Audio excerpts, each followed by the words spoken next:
Types of ട്രേഡിങ്ങിലെ intraday ട്രേഡിങ്ങിനെ കുറിച്ചൊന്ന് പറയാം. Intraday trading എന്ന് വെച്ച് കഴിഞ്ഞാൽ രാവിലെ 9:15 മുതൽ വൈകിട്ട് 3:15 ചെയ്യുന്ന ട്രേഡിനെ ഇൻട്രാഡേ ട്രേഡിംഗ് എന്ന് പറയുന്നത്. ആ ഇൻട്രാഡേ ട്രേഡിൽ നമ്മൾ അന്ന് എടുത്ത പൊസിഷൻ അന്ന് തന്നെ നമ്മൾ എക്സിറ്റ് ചെയ്യും. അതിൻ്റെ ഒരു ഗുണം എന്താണെന്ന് വെച്ച് കഴിഞ്ഞാൽ ഇൻട്രാഡേ ട്രേഡിംഗ് നമുക്ക് സ്റ്റോക്കുകൾ ആദ്യം സെല്ല് ചെയ്തിട്ട് പിന്നെ ബൈ ചെയ്യാം. സാധാരണ ഇത് സ്റ്റോക്കുകൾ ബൈ ചെയ്തിട്ട് പിന്നെ സെല്ല് ചെയ്യലാണ്. ഇപ്പോൾ നമ്മളിപ്പോൾ സ്റ്റോക്കിനെ നോക്കുന്നത്, ആ സ്റ്റോക്ക് ഇപ്പോൾ ഇന്നത്തെ ദിവസം താഴേക്ക് പോകാൻ സാധ്യതയുണ്ട് എന്ന് കണ്ടു കഴിഞ്ഞാൽ നമുക്ക് ആ സ്റ്റോക്ക് ആദ്യം സെല്ല് ചെയ്യാം. അതിനുശേഷം എന്ത് ചെയ്യാം, പിന്നീട് താഴെ എത്തിയിട്ട് ബൈ ചെയ്യാം. അപ്പോൾ നമുക്ക് അതിൻ്റെ ഉള്ള ഡിഫറൻസ് നമുക്ക് ലാഭമായിട്ട് കിട്ടും. അല്ലെങ്കിൽ നമുക്ക് ആദ്യം ബൈ ചെയ്യാം, പിന്നെ സെല്ല് ചെയ്യുകയും ചെയ്യാം. രണ്ടും നടക്കും. ഷോർട്ട് സെല്ലിങ് നടക്കും, ബൈയിങ് നടക്കും ഇൻട്രാഡേയിൽ. പിന്നെ എന്ന് വെച്ചാൽ ഇൻട്രാഡേയിൽ 5x ലിവറേജ് കിട്ടും. അതായത് ഒരു 1000 രൂപ ഉണ്ടെങ്കിൽ നമുക്ക് 5000 രൂപയുടെ ട്രേഡ് ചെയ്യാൻ വേണ്ടി പറ്റും നമുക്ക് ഏകദേശം. പിന്നെ എന്ന് വെച്ചാൽ നമുക്ക് പെട്ടെന്ന് തന്നെ അതിൻ്റെ റിസൾട്ട് കിട്ടുന്നുണ്ട്. എല്ലാവർക്കും ചെയ്യാൻ ഭയങ്കര ഇൻട്രസ്റ്റിംഗ് ആയ ഒരു കാര്യമാണ്. കാരണം നമുക്ക് ആദ്യം വെയിറ്റ് ചെയ്ത് നിൽക്കേണ്ട കാര്യം, ലാഭമായാലും നഷ്ടമായാലും അന്ന് തന്നെ നമുക്ക് തീരുമാനമാവും. ഷോർട്ട് സെല്ല് ചെയ്യുമ്പോൾ നമ്മൾ ശ്രദ്ധിക്കേണ്ട കാര്യം എന്താ വെച്ചെങ്കിൽ നല്ല ലിക്വിഡിറ്റിയിൽ സ്റ്റോക്കുകൾ വേണം ഷോർട്ട് സെല്ല് ചെയ്യാൻ വേണ്ടി. ഇല്ലെങ്കിൽ ലിക്വിഡിറ്റി ഇല്ലാത്ത സ്റ്റോക്കുകൾ ഷോർട്ട് സെല്ല് ചെയ്താൽ ബൈ ചെയ്യുന്ന സമയത്ത് വിൽക്കാൻ ആളില്ലാതെ എന്ന് കഴിഞ്ഞാൽ നമുക്കതൊരു ബുദ്ധിമുട്ടായിട്ട് വരും. അതായത് മാർജിൻ കോൾ അങ്ങനത്തെ കുറച്ച് പ്രശ്നങ്ങളൊക്കെ വരും. അതുകൊണ്ട് കുറച്ച് നല്ല ലിക്വിഡിറ്റിയിൽ സ്റ്റോക്ക് നോക്കിയിട്ട് ഷോർട്ട് സെല്ലിന് തിരഞ്ഞെടുത്താൽ മതി, വേറെ പ്രശ്നങ്ങളൊന്നുമില്ല.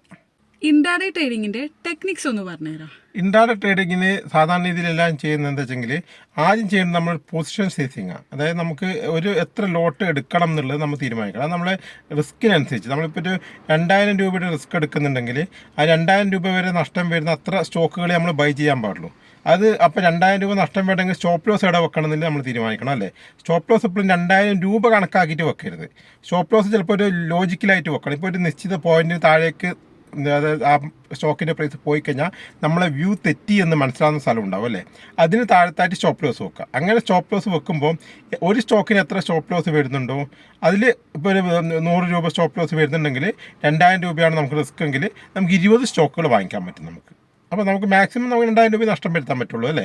അപ്പോൾ അതിനെന്ത് ചെയ്യാം, നമുക്ക് 100 രൂപയാണ് നമ്മുടെ സ്റ്റോപ്പ് ലോസ് വരുന്നതെങ്കിൽ നമ്മൾ 20 സ്റ്റോക്ക് വാങ്ങിക്കാം. അതിന് ടാർഗറ്റ് എത്ര വെച്ചാൽ അതും വെക്കാം. അതങ്ങനെയാണ് നമ്മൾ റിസ്ക് മാനേജ് ചെയ്യുന്നത് സ്റ്റോപ്പ് ലോസിൽ. പിന്നെ നമ്മൾ ഇൻട്രാഡേയിൽ ചെയ്യുന്ന സമയത്ത് നമ്മൾ ഒരു സ്ട്രാറ്റജി ഉപയോഗിക്കുമ്പോൾ നമ്മൾ ബാക്ക് ടെസ്റ്റ് ചെയ്ത് നോക്കണം.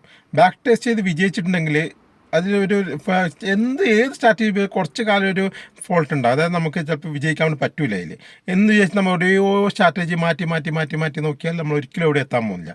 നമ്മൾ ആ ചെയ്ത സ്ട്രാറ്റജിയിൽ എന്തെങ്കിലും ചെറിയ മാറ്റങ്ങൾ എന്തെങ്കിലും വരുത്തിയിട്ടെങ്കിലും നമ്മൾ അത് തന്നെ കണ്ടിന്യൂ ചെയ്യാം. അപ്പോൾ എന്താ വെച്ചാൽ നമുക്ക് ചെറിയ ക്വാണ്ടിറ്റി എടുത്ത് കണ്ടിന്യൂ ചെയ്യാം. അപ്പോൾ നമുക്ക് അതിൻ്റെ സ്ട്രാറ്റജിയുടെ ചെറിയ മാറ്റങ്ങൾ പോളിഷ് ചെയ്തെടുത്തിട്ട് നമുക്ക് എന്ത് ചെയ്യാം, ആ സ്ട്രാറ്റജി ബെറ്റർ ആക്കി എടുത്തിട്ട് നമ്മൾ അതിൽ തന്നെ സ്റ്റിക്ക് ഓൺ ചെയ്ത് നിൽക്കണം. അല്ലാതെ ഓരോ സ്ട്രാറ്റജി പുതിയ സ്ട്രാറ്റജി തപ്പി പോയിട്ടൊന്നും കാര്യമൊന്നുമില്ല. നമ്മൾ നല്ലൊരു സ്ട്രാറ്റജി ആദ്യം തന്നെ നമ്മൾ നോക്കുക, ബാക്ക് ടെസ്റ്റ് ചെയ്യുക, എന്നിട്ട് അത് ഒരു 6 മാസത്തോളം ചെയ്ത് നോക്കുക. എന്നിട്ട് അതിൽ വിജയിക്കുന്നുണ്ടെങ്കിൽ നമുക്ക് ഓക്കെയാണ്, നമുക്ക് ആ സ്ട്രാറ്റജിയിൽ തന്നെ തുടരാം. അപ്പോൾ 6 മാസമൊക്കെ ആകുമ്പോഴേക്കും 3 മാസമൊക്കെ ആകുമ്പോഴത്തേക്കും നന്നായിട്ട് നമ്മൾ ഇടപെടൽ ചെയ്ത് നല്ല എക്സ്പീരിയൻസ് ആവും. അത് പിന്നെ നമുക്ക് ആ പ്രശ്നം വരില്ല. അപ്പോൾ നമ്മൾ സ്ട്രാറ്റജി ആ രീതിയിൽ നല്ല രീതിയിൽ സ്ട്രാറ്റജി നോക്കുക എന്നുള്ളതാണ് മറ്റൊരു ടെക്നിക്ക്. പിന്നെ നമ്മളിപ്പോൾ റിസ്ക് റിവാർഡും കൂടെ ഒന്ന് നോക്കുക. ഞാൻ പൊസിഷൻ സൈസിങ്ങിൻ്റെ കാര്യം പറഞ്ഞു, നമ്മൾ സ്റ്റോപ്പ് ലോസ് പറഞ്ഞില്ലേ. എപ്പോഴും സ്റ്റോപ്പ് ലോസ് വെക്കുമ്പോൾ ആ സ്റ്റോപ്പ് ലോസിനനുസരിച്ചുള്ള ടാർഗറ്റ് കിട്ടുന്നുണ്ടോ എന്നും കൂടി നോക്കണം. നമ്മളിപ്പോൾ 100 രൂപ സ്റ്റോപ്പ് ലോസ് വെക്കുമെന്ന് വിചാരിച്ചോ. അങ്ങനെയാണെങ്കിൽ നമുക്ക് 200 രൂപ 150 മിനിമം കിട്ടണം, അല്ലെങ്കിൽ 200 രൂപയെങ്കിലും ആ സ്റ്റോക്ക് പോകാനുള്ള സാധ്യത ഉണ്ടാവണം. അല്ലാതെ 100 രൂപ സ്റ്റോപ്പ് ലോസ് വെച്ചിട്ട് 50 രൂപ മാർക്കറ്റ് ആ സ്റ്റോക്ക് പോകാൻ സാധ്യതയുള്ളൂവെങ്കിൽ അത്തരം ട്രേഡുകൾ ഒഴിവാക്കുന്നതല്ല. അത് ചുരുങ്ങിയത് 1.5 മുതൽ 2 വരെ ഉള്ള ഒരു റിസ്ക് റിവാർഡെങ്കിൽ നമുക്ക് വേണം. അത് ഒരു മെയിനായിട്ട് നോക്കണം. അങ്ങനെ ഉണ്ടെങ്കിൽ മാത്രമേ ആ ട്രേഡ് എടുത്ത് കാര്യമുള്ളൂ. നമ്മൾ എൻ്റെ കയ്യിൽ ഒരു 5000 രൂപ ഉണ്ടെങ്കിൽ എനിക്ക് ഇൻട്രാഡേ ട്രേഡിങ് ചെയ്യാൻ പറ്റുമോ? 5000 രൂപ ഉണ്ടെങ്കിൽ ഇൻട്രാഡേ ട്രേഡിങ് ചെയ്യാം. 5000 രൂപയുടെ ട്രേഡിങ് ചെയ്യാം. അപ്പോൾ 5000 രൂപ ട്രേഡ് ചെയ്യുമ്പോൾ ഈ പറഞ്ഞ കാര്യങ്ങളൊക്കെ അതിൽ ഉൾപ്പെടുത്തുക. അത് 5000 രൂപയുടെ ട്രേഡ് ചെയ്യുമ്പോൾ ഒരു 10,000 രൂപ ലാഭമാണെന്ന് വിചാരിച്ചാൽ നടക്കില്ല. അതിൻ്റെ എത്ര ശതമാനമാണ് പെർസെൻറ്റേജ് ബേസിൽ വേണം നമ്മൾ ഇപ്പോഴും ലാഭം നോക്കാൻ വേണ്ടിയിട്ട്. 5000 രൂപയുടെ എത്ര ശതമാനം ലാഭം കിട്ടും, 1%, 2%. അങ്ങനെ നിങ്ങൾ പ്രാക്ടീസ് ചെയ്ത് കഴിഞ്ഞാൽ നിങ്ങളുടെ കയ്യിൽ 50,000 രൂപ ഉണ്ടെങ്കിലും 5 ലക്ഷം രൂപ ഉണ്ടെങ്കിലും അതിൻ്റെ 1% ഉണ്ടാക്കാൻ നിങ്ങൾക്കറിയാം. ഐഡിയ മനസ്സിലായിട്ടുണ്ടായിരിക്കും. എന്താ വെച്ചെങ്കിൽ നമുക്കിപ്പോൾ 5000 രൂപയ്ക്ക് നമ്മൾ 10,000 രൂപ ഉണ്ടാക്കാൻ വേണ്ടി നമ്മൾ മെനക്കെടും. പക്ഷേ 5 ലക്ഷത്തിൽ നിന്ന് 10 ലക്ഷം ഉണ്ടാക്കണം എന്ന് പറഞ്ഞിട്ടൊക്കെ നടന്നു കഴിഞ്ഞാൽ അങ്ങനെ എല്ലാവരും വലിയ കോടീശ്വരന്മാരാവില്ല. ഇപ്പം അങ്ങനെ സ്റ്റോക്ക് മാർക്കറ്റിൽ ഒരിക്കലും നടക്കില്ല. നമ്മളെന്ത് ചെയ്യണം, നമ്മളെപ്പോഴും നമ്മളെന്താ ചെയ്യേണ്ടത്, അതിന് പെർസെൻറ്റേജ് ബേസ് നോക്കുക. 5000 രൂപയാണ്, 5000ൻ്റെ 1%, 2%, എത്ര നിങ്ങളൊരു ദിവസം ലാഭം ഉണ്ടാക്കാൻ നോക്കുന്നത്. അത് ചെറിയൊരു പെർസെൻറ്റേജ് കിട്ടും. 1% തന്നെ വലിയ പെർസെൻറ്റേജായി.